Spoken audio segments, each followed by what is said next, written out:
Assalamu alaikum, everybody. My name is Lina Breik and I'm an advanced accredited practicing dietitian. And I'm super excited to be here today to talk to you all about Ramadan and nutrition and some little key tips and hot tricks to make the month a little bit more bearable from a nutrition perspective.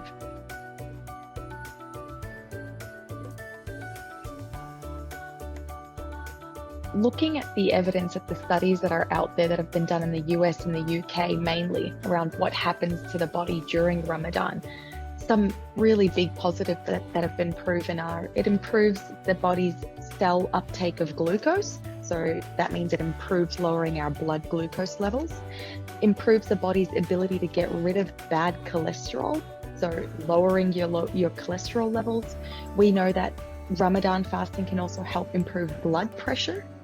What I personally think the best advantage of fasting for 30 days is Ramadan actually resets the size of our stomach. It's because it's obviously we're not eating during the day. This is a good thing to have your stomach reset to its original shape, helping you maintain a healthy weight, reduce overeating long term.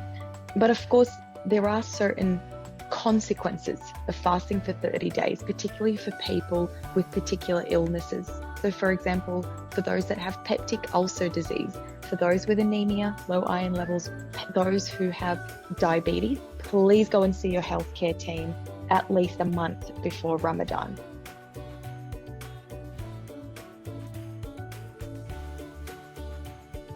So the suhoor meal or the pre-dawn meal is pretty much the one that needs to kind of sustain you for those, 8 to 12 hours that we're fasting, depending on when Ramadan is.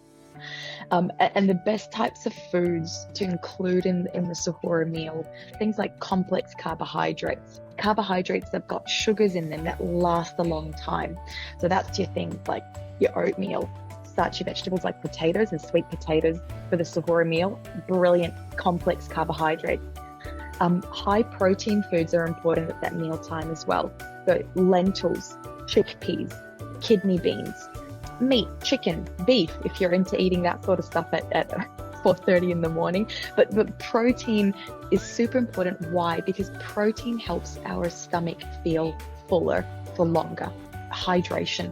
So don't forget having some water, a cup of milk, a beautiful dal soup, something with fluid in it as well for the suhoor meal, to give your body that initial hydration boost that it needs to last the 8 to 12 hours.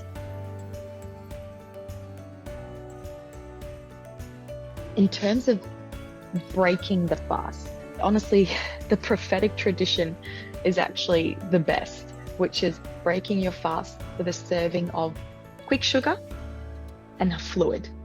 Quick sugar like dates. You don't like dates, try bananas.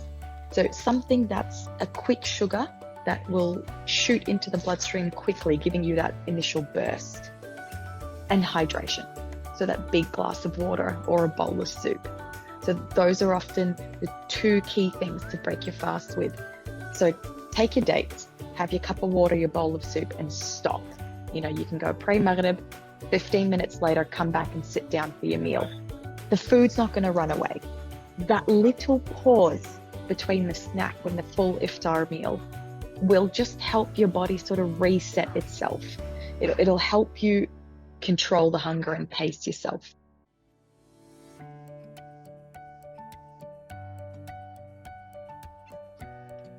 The best advice that I could give for the Iftar meal is, honestly, everyone's going to hate me for saying this, the healthy plate model still apply.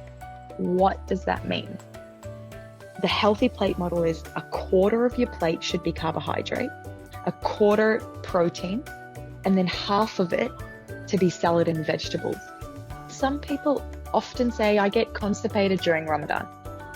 Well, of course we do. If we're getting constipated because A, we're not drinking enough, but also we're not having enough fiber, and fiber exists in our vegetables and our fruits. So from the beginning, it's actually really difficult. I struggle sometimes to just grab a dinner plate and just go, okay, I'm not going to look at the rice and the meat and the chicken. I'm just going to fill first half with whatever vegetables there is on the table, and then I'll do the rest. Try and have that self-control to pace yourself.